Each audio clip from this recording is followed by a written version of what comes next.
Synopsis of Cell Division. Act 1. It is 2022, and the New York City streets are bustling.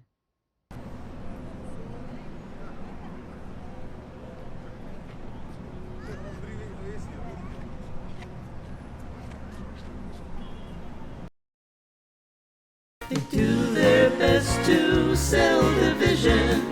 Selling division is their plan. Try so hard to spin the story, hiding truth in the sand.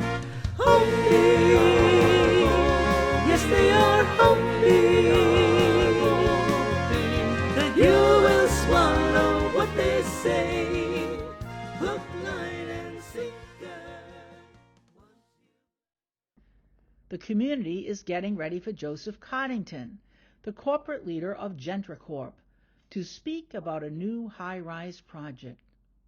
His scantily clad assistant, Miss Lola, is getting a lot of attention from some of the men in the crowd as they begin to cheer for her rather than the new building.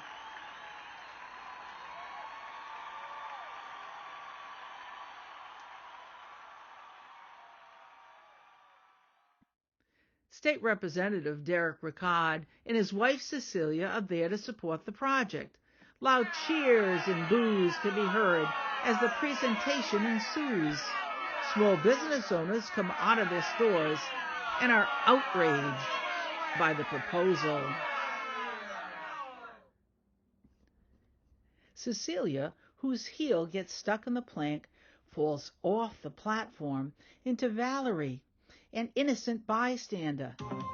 She then falls into the baker, who is yelling out his disapproval. He falls into the corporate personnel. Mayhem breaks out, and the police are called.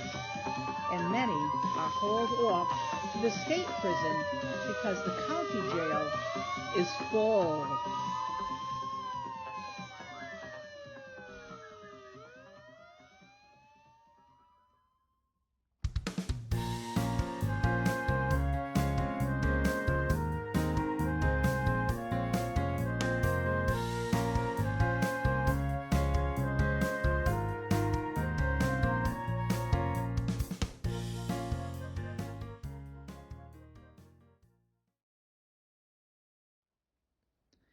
At the state prison, Valerie is a very tough-looking woman in her 30s and has tattoos and a radical haircut, and Cecilia, in her 40s, is dressed to the nines and is now wearing one Gucci stiletto shoe. They end up in the same cell. Cecilia and Valerie are angry and have many preconceived ideas about each other. 10,000 reasons, look at you. Must be so proud of your tattoos. Still can't believe that I am here. I could have been anywhere. How did I ever get into this mess? The women are complaining to the guards, Victor and Cameron, who especially dislike Valerie because of her tough attitude and appearance. They want to show her who's boss. Cameron purposely drops her supper tray, and Valerie is livid. Cecilia begins eating her food, and then she pauses. I know what you're thinking as you look at me. Just know that I once was different than you see. As I look at you, I can feel your pain. Although I despise you, I must share my plate.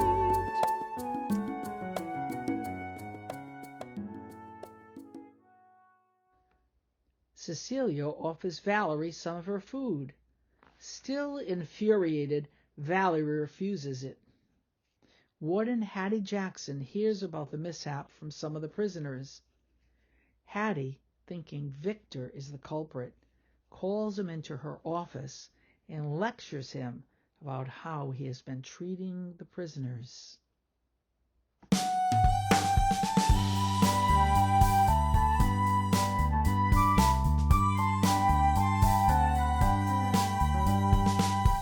Can't judge a book by its cover, can't see what's hidden inside. Sometimes what's seen on the outside can be so far from the truth. I've heard that you have been disrespectful, not treating everyone the same. Please know that if that's the way you're playing, that is a losing game. Listen well, 'cause this is a warning. Follow the rules and you'll be fine. Feeling upset, Victor leaves the office. Cameron, who has been listening at the door, joins Victor and they commiserate about Hattie. Can't you just wake up? There's no kiss and makeup. She doesn't care about you or me. You'll get depleted, you'll feel defeated. Wonder if you'll ever be free. You soon will pardon, no mercy, no pardon. She just won't let up, you'll soon be the setup to take the fall. You look down on me, you don't know where I've been. You'd be the same if you saw what I've seen. You are no better than me. Now it is time for Valerie and Cecilia to make their allowed phone calls. They are taken into a holding cell where other prisoners are waiting to make their calls as well.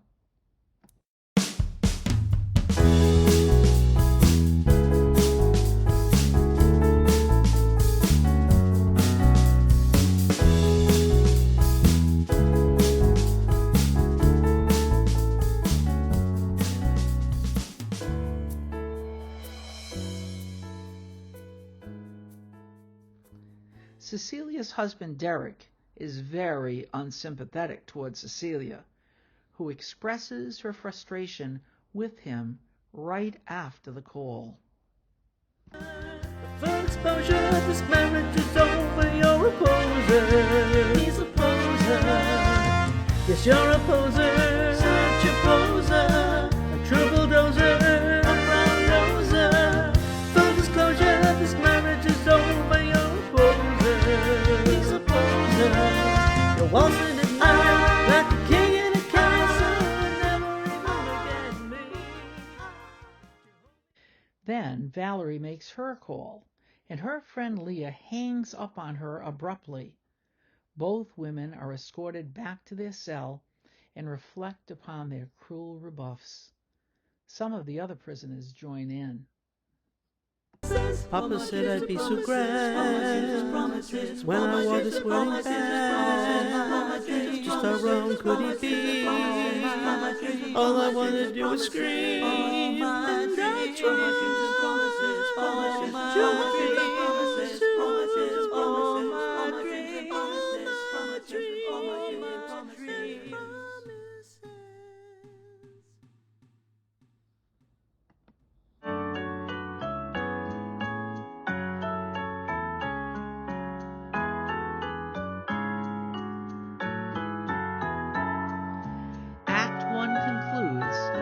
Valerie takes the food offered by Cecilia and quietly thanks her.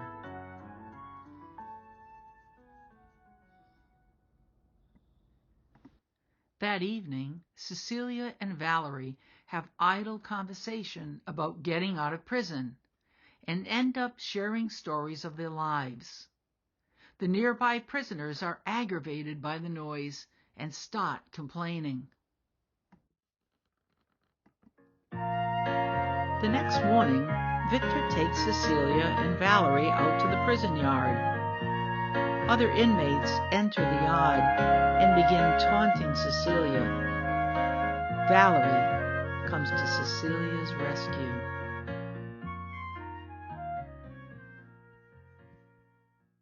You're alone. She's not bothering you. What are you butting in for, lady? Who do you think you are? The name's Valerie. You got a problem with that?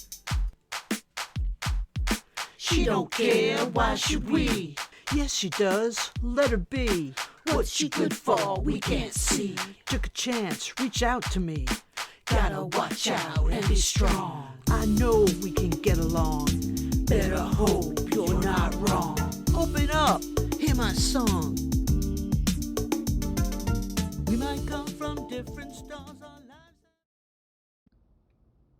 When Hattie hears the commotion, she orders the guards to take all the prisoners back to their cells. Once Valerie and Cecilia are back in their cell, Valerie teaches Cecilia how to take care of herself. Build a wall to keep me sane, numb my feelings to fight the pain. At the core I'm soft inside, but I still have my rock hard pride.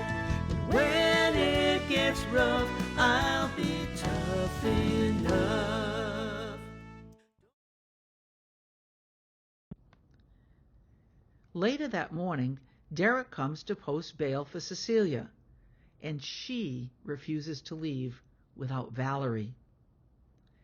Derek winds up agreeing to post her bail, and Valerie and Cecilia are left alone in the cell. I know you've got my back. You help me bear the weight. Because of you I can conceive of myself as worthy and great. It just takes one to see the beauty and the truth in me.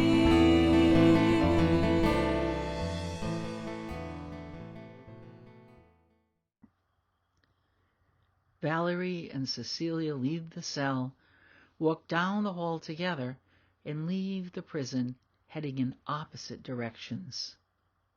All my dreams and promises, now you're on your way. All my dreams and promises, it's just another day. All my dreams and promises, I wanna scream and shout. All my dreams and promises, one day we'll all be out. All my dreams. Victor's daughter, Audrey, is brought in on murder charges, and Victor is stunned.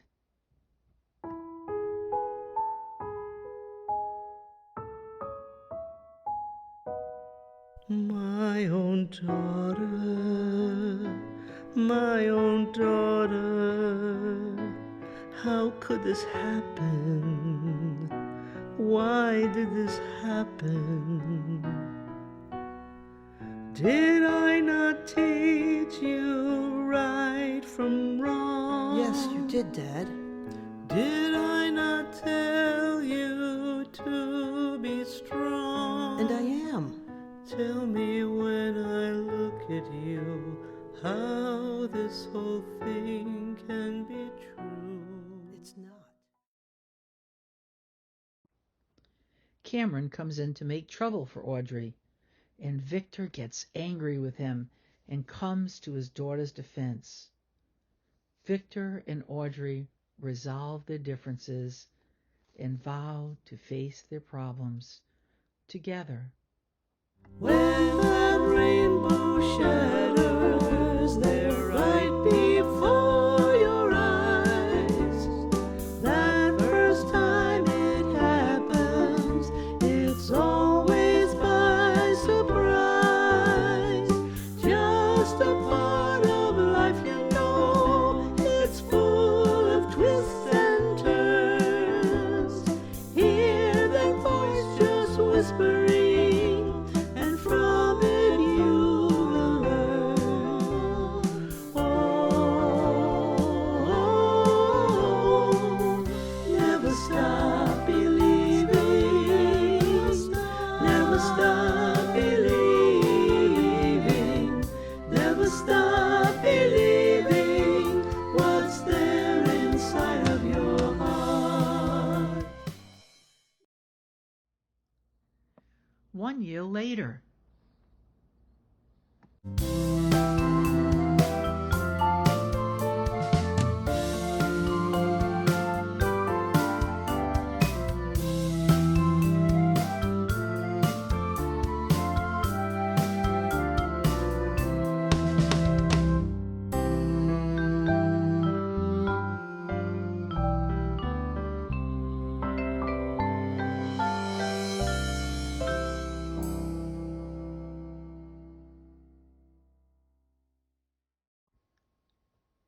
The streets are bustling in the small business district of New York City. However, this time the corporate personnel are sitting with small business owners, and signs on the shops read, "Under renovation."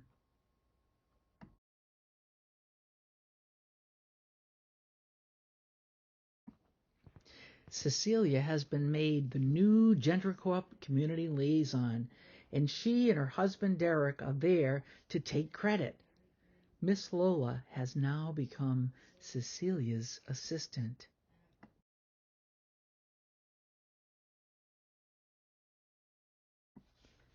Cecilia looks up and spots Valerie waving to her from across the street. Cecilia smiles, walks over to her, and immediately notices her new stiletto shoes. At that moment, Cecilia holds out her right forearm and proudly displays a large tattoo of a colorful bridge. They give each other a high five, and the entire cast joins them for the finale. They did their best to sell division. Selling division was their plan. They tried so hard to spin the story, hit the